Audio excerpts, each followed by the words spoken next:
Everybody, welcome back, man. It is really good to see you.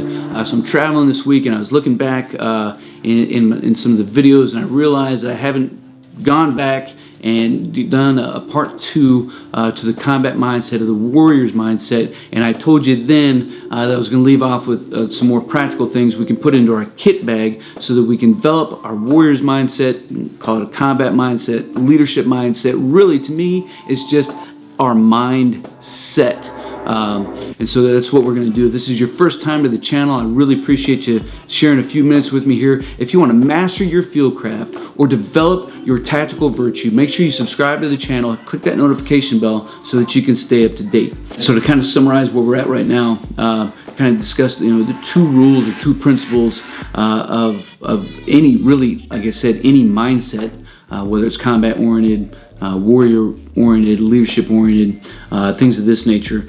So the first principle is that it is not about you. This is the first thing that we have to embrace. It's the first thing that we have to accept as reality, is that it is not about you. I have to say to myself, it is not about me. And so what that causes us to do is to live selflessly for a greater good. Sometimes they're tangible things, but most of the time they're intangible. They're values that we place ahead of ourselves. And when we see some sort of injustice acting or oppressing these things, whether it's a person, a place, a thing, or an idea, the warrior takes action. Sometimes, as we talked about, it's a violence of action that we're called to do. But most of the time, it's really not. It's just a matter of raising our voice. And that takes us to the second key principle or key rule, and that it is all about us. The first one, it's not about you. The second one, it is all about you. So what does that mean? How can I have these 2 things? So one, I realize that something is bigger and greater and more important than myself. The second one is because I value that above myself, therefore I must take action as required in that situation when things arise. So that means that I have to develop my skills, my competencies, my attributes, and develop my mindset so that when things are happening on a day-to-day basis, I'm fully prepared and ready to execute things as required. Again, maybe it is an act of violence. Maybe we have to stand in the way of somebody being bullied, oppressed, hazed, attacked. But most of the time, like I said, it's not. Things don't always come down to that. Because if we're not prepared in the days in and the days out of just the drag and the grind that we're living and that we're encountering on a day-to-day basis, if I can't stand up when somebody's telling a lie, how am I going to stand up when somebody's being mugged? Odds are, as we'll talk about in these mindsets, I'm going to go from one extreme to another, and I'm never living in the proper mindset. So in this video, I'm going to talk about the 5 primary mindsets that we can find ourselves in, the 2 that we need to avoid, and the 3 that we need to operate in so that we can be better prepared to face the challenges of life on a day-to-day basis. Because the only way to do that is to live, train, and ultimately fight with the proper mindset. So like I said, we do have 5 mindsets. We have white, yellow, orange, red, and black. And the 2 on the opposing ends, the white and the black, we want to try to avoid at all costs, while living in one, which is yellow, and we'll talk about that, and then moving through a continuum between orange and red, and then back down to yellow. All right, so let's break this down. The first one is white, like I mentioned. It is a state of being myopic, and we have absolutely no peripheral vision. And I liken a lot to a welder, because when a welder puts down their welding hood, they can only see what's directly in front of them. And as I shared earlier in another video, I had a really good welding supervisor, Irvin, who could weld circles around anybody, but he was my supervisor, and I would always catch him with his hood down welding. So while his people were making mistakes, I'm like, Irvin, man, raise up your hood and check out what your people are doing. You have to have more situational awareness in and through the shop, and making sure people's time, energy, and resources, and of course their labor and the product are being used properly. And we can't do that if we have no understanding of what's happening around us. If I can't see what's happening and I don't know the strengths, the weaknesses, the resources that are available or that are not available, then it's going to have an impact on what I'm doing, and of course an impact on the things that I at least say that I value. So we want to try to stay out of the white at all costs. And of course, the next level is yellow, or the next mind state is yellow. And the old verbiage or phrase that we had was to keep your head on a swivel. You know, we go on a patrol, hey, keep your head on a swivel. You're looking around and you're observant to everything that's going on. Nothing is drawing you in. Nothing is taking all of your attention, but you're observing everything, you're questioning everything in your mind. You're very keen, your senses are very keen to what is happening in the present right now, with the foreshadowing of things that may come. And so this is the mindset that we need to train and to live with. And again, you know, I don't care if you're talking a warrior's mindset, a combat mindset, a leadership mindset, just a mindset. You could be out hunting. If you don't have your head on a swivel, man, you're going to scare off everything that you're trying to hunt.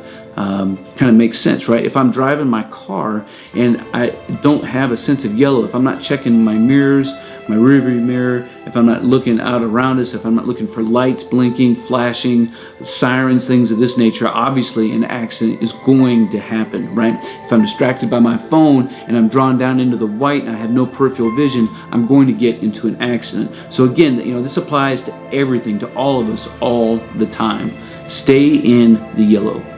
Now, what happens is that once something draws our attention, and now something we start to get focused in on, maybe it's prior to taking action, but now we switch from being yellow and we step up in that continuum of mind states into orange. And so here we have a little bit more razor focus on a particular action, person, place, or thing that is causing us to question what is going on, and then determining what sort of action that we may or may not have to take. And so once we've identified that an action is required and we move into taking purposeful action, we move into the mind state of red. So here the warrior is taking purposeful action to locate, close with. You know, maybe it is to destroy and neutralize that enemy, or maybe it is just to stand up and raise a voice, cause a separation in something. Maybe it's bringing something together that was apart.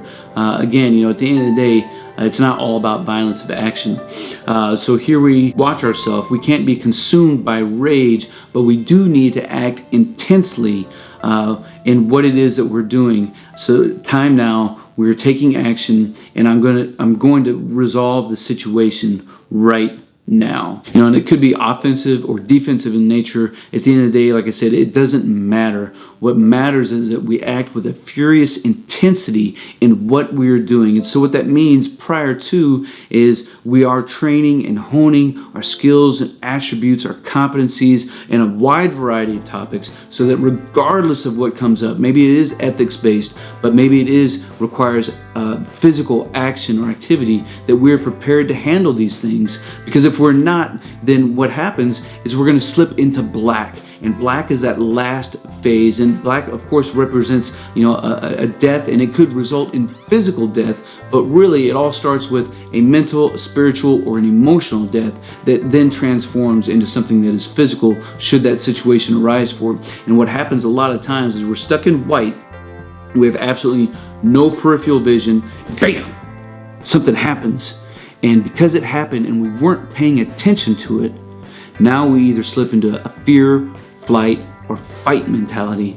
And so what happens, is we either run away, we act in violence, but it's the wrong kind of violence because we're consumed by rage and there is no discipline in what we're doing, or we cower down in fear. And of course, none of these is going to have any resolution that is going to be fair or just or equitable, because it is a dark mental and emotional state, this mental state of black, and it is consumed by fear and anxiety, the inability to make a decision, or just simply lacking the intestinal fortitude to do what is right. So I'm going to challenge you the same thing in the same way that I challenge myself on a day-to-day basis, is just to be aware of what mind state that you're currently operating in, and notice how you fluctuate from one and you ramp up from yellow to orange to red and then back down. Yellow, orange, red, yellow, whatever the case is, and try to stay out from that white mind state. And ultimately, of course, you definitely need to stay away from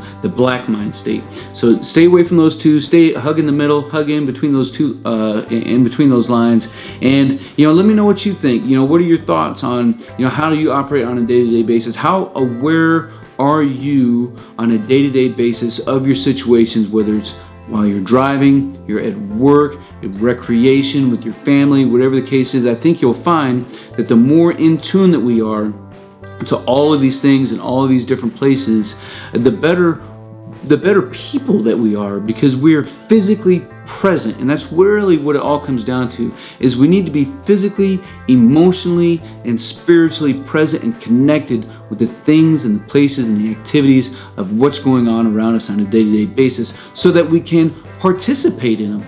Because if we're not doing that, then what the hell good are we doing? So again, leave some comments down below. We can keep this conversation rolling. Again, if you enjoyed the content of the video, make sure you hit the like and the subscribe button, hit that notification bell, and we'll carry on this conversation. As always, until then, we'll see you.